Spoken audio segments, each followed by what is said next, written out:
Hiduplah sebagai orang merdeka dan bukan seperti mereka yang menyalahgunakan kemerdekaan itu untuk menyelubungi kejahatan-kejahatan mereka, tetapi hiduplah sebagai hamba Allah. Bapak, Ibu, Saudara yang dikasihi Tuhan, mari kita merenungkan bersama firman Tuhan dari 1 Petrus pasal 2 ayat 11 sampai ayat 17. Tapi sebelumnya kita berdoa. Kita berdoa. Damai sejahtera Allah yang melampaui segala akal, itulah yang memelihara hati dan pikiranmu di dalam Kristus Yesus Tuhan kita. Amin. Bapak, Ibu, Saudara yang dikasihi Tuhan, firman Tuhan untuk kita dari 1 Petrus 2 ayat 11 sampai ayat 17. Saya akan bacakan untuk kita, mari kita ikuti dalam hati kita. Peringatan untuk hidup sebagai hamba Allah. Saudara-saudaraku yang kekasih, aku menasihati kamu supaya sebagai pendatang dan perantau, kamu menjauhkan diri dari keinginan-keinginan daging yang berjuang melawan jiwa. Milikilah cara hidup yang baik di tengah-tengah bangsa-bangsa bukan Yahudi, supaya apabila mereka memfitnah kamu sebagai orang durjana, mereka dapat melihatnya dari perbuatan-perbuatanmu yang baik dan memuliakan Allah pada hari Ia melawat mereka. Tunduklah karena Allah kepada semua lembaga manusia, baik kepada raja sebagai pemegang kekuasaan yang tertinggi, maupun kepada wali-wali yang diutusnya untuk menghukum orang-orang yang berbuat jahat dan menghormati orang-orang yang berbuat baik. Sebab inilah kehendak Allah, yaitu supaya dengan berbuat baik kamu membungkamkan kepicikan orang-orang yang bodoh. Hiduplah sebagai orang merdeka dan bukan seperti mereka yang menyalahgunakan kemerdekaan itu untuk menyelubungi kejahatan-kejahatan mereka. Tetapi hiduplah sebagai hamba Allah. Hormatilah semua orang, kasihlah saudara-saudaramu, takutlah akan Allah, hormatilah Raja. Demikian firman Tuhan. Bapak, Ibu, Saudara yang dikasihi Tuhan, judul perikop kita adalah peringatan untuk hidup sebagai hamba Allah. Pertanyaan bagi kita, apakah sebenarnya hamba Allah dan siapakah hamba Allah? Hamba Allah adalah orang yang mau memberikan dirinya tunduk dan diatur oleh Allah. Segala sesuatu perbuatannya harus disesuaikan kepada bagaimana kehendak dan perintah Allah, seperti seorang hamba kepada tuannya. Ada ketundukan total tanpa harus banyak bicara. Karena itu Bapak Ibu, perikop ini adalah sebuah peringatan. Peringatan untuk hidup secara praktis apa yang harus dilakukan oleh hamba Allah. Di dalam ayat 11 dikatakan, saudara-saudaraku yang kekasih, aku menasihati kamu supaya sebagai pendatang dan perantau. Kata Rasul Petrus kepada jemaat-jemaat yang berserak di Pontus, Galatia, Kapadokia, Asia, dan Bitinia. Mereka adalah orang-orang yang terpilih dan yang telah percaya. Dan surat Petrus ini diberikan untuk menopang kepercayaan mereka supaya mereka tidak terganggu oleh hal-hal yang menjadi tantangan dalam kehidupan mereka.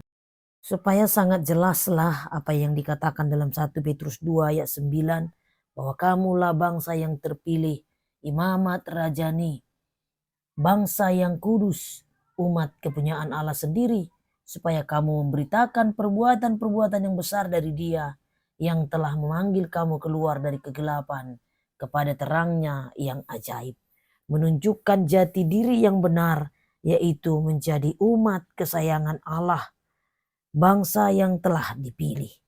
Karena itu, di dalam kekudusan dan di dalam takut akan Tuhan sebagai hamba Allah, itu pula yang menggerakkan hati setiap jemaat pada waktu itu, orang-orang yang percaya, supaya teguh di dalam kepercayaannya. Agar nyatalah bahwa mereka yang sudah dipanggil dan dipilih menjadi orang percaya, biar menjadi batu yang dipergunakan sebagai batu hidup untuk pembangunan suatu rumah rohani bagi suatu imamat kudus untuk mempersembahkan persembahan rohani yang karena Yesus Kristus berkenan kepada Allah. Bapak Ibu Saudara yang terkasih, mari kita belajar apa yang harus dilakukan oleh hamba-hamba Tuhan, hamba Allah dalam menunjukkan dirinya sebagai hamba Allah yang sejati, hamba Allah yang benar-benar tunduk kepada Tuannya. Yang pertama adalah bagaimana mampu menahan diri, makorom diri dalam bahasa Batak. Menahan diri dan menjauhkan diri dari keinginan-keinginan daging dan berjuang melawan jiwa. Apakah yang termasuk di dalam keinginan-keinginan daging itu? Kita bisa lihat di Galatia 5 ayat 19 sampai ayat 21 dikatakan, perbuatan daging telah nyata, yaitu percabulan, kecemaran, hawa nafsu, penyembahan berhala, sihir, perseteruan, perselisihan, iri hati, amarah, kepentingan diri sendiri, percideraan, roh pemecah, kedengkian, kemabukan, pesta pora, dan sebagainya. Terhadap semuanya itu kuperingatkan kamu, seperti yang telah kubuat dahulu, bahwa barang siapa melakukan hal-hal yang demikian, ia tidak akan mendapat bagian dalam kerajaan Allah. Maka setiap orang yang tidak bisa menahan atau menjauhkan diri dari keinginan-keinginan daging, maka tidak akan masuk di dalam kerajaan Allah. Sungguh tragis dan sungguh mengerikan. Tetapi untuk melawan keinginan daging tentu adalah hal yang sangat sulit bagi kita secara manusiawi. Serahkanlah kepada Tuhan. Sehingga dalam hal-hal yang sudah kita katakan tadi, banyak hal yang justru sebenarnya menjadi kebiasaan kita. Marah, dengki, perselisihan, dan lain sebagainya yang kita pikir itu hanya sebagai sesuatu yang biasa-biasa saja. Ternyata itu menjauhkan kita dari kerajaan surga. Karena itu Bapak Ibu, hal yang kedua, milikilah cara hidup yang baik.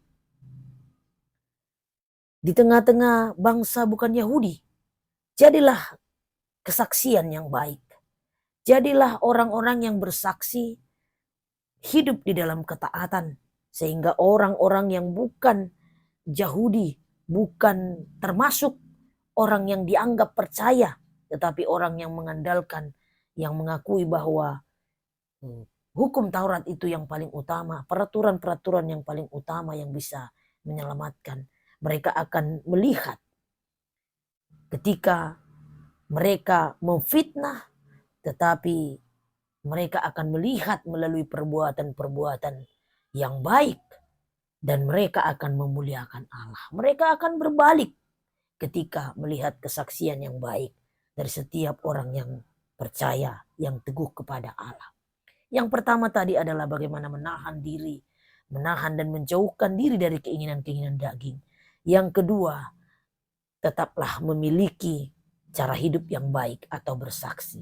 Yang ketiga, kesaksian itu tidak cukup hanya di diri kita sendiri, tetapi diaplikasikan, dipraktekkan bagaimana kita tunduk kepada Allah melalui lembaga-lembaga manusia, baik pemegang kekuasaan tertinggi maupun kepada wali-wali, pemerintah yang diberikan Tuhan untuk memerintah kita, menghukum dengan benar, berbuat jahat dan menghormati orang-orang yang berbuat baik.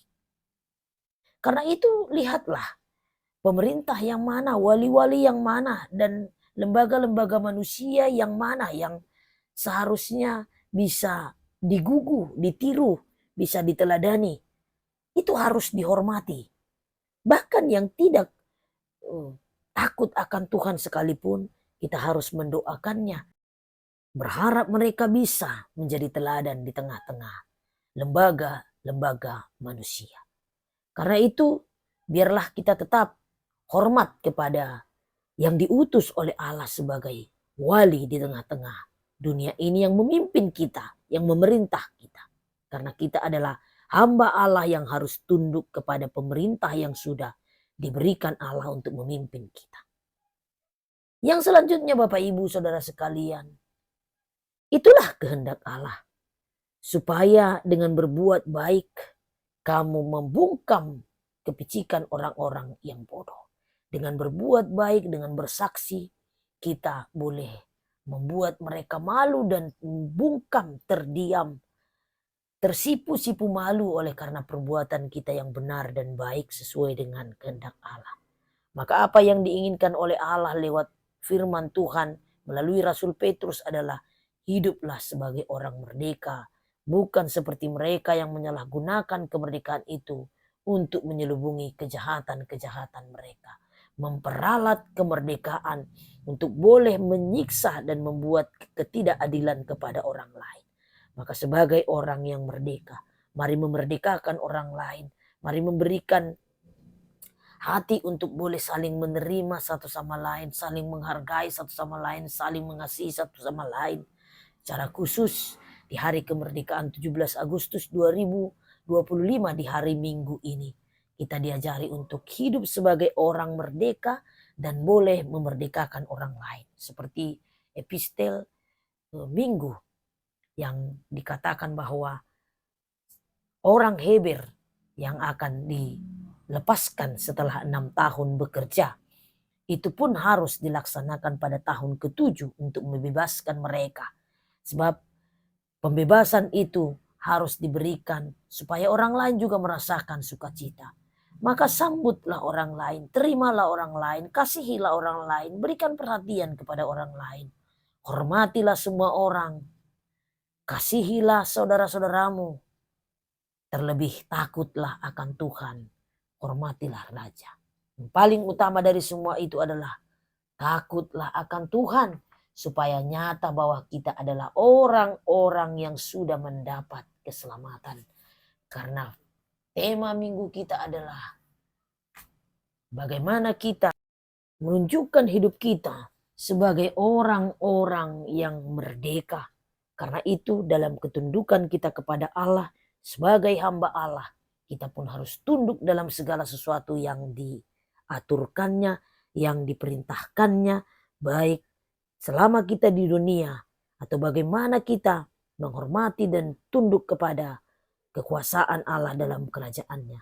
Supaya nyatalah perbuatan-perbuatan baik kita, kebenaran-kebenaran yang kita pegang dari Allah yang mengasihi kita, menjadi kesaksian yang hidup bagi orang-orang di sekitar kita. Tuhan menguatkan kita untuk menjadi saksinya. Dan Tuhan menguatkan kita untuk boleh hidup sebagai hamba Allah yang tunduk dan taat kepadanya senantiasa.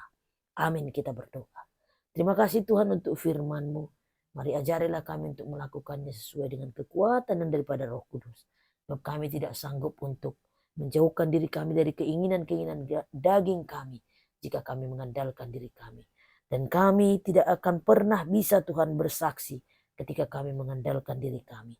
Mari Tuhan ajari kami untuk tunduk kepadamu saja dan tunduk kepada lembaga manusia yang membuat segala sesuatu yang benar dan takut akan Tuhan.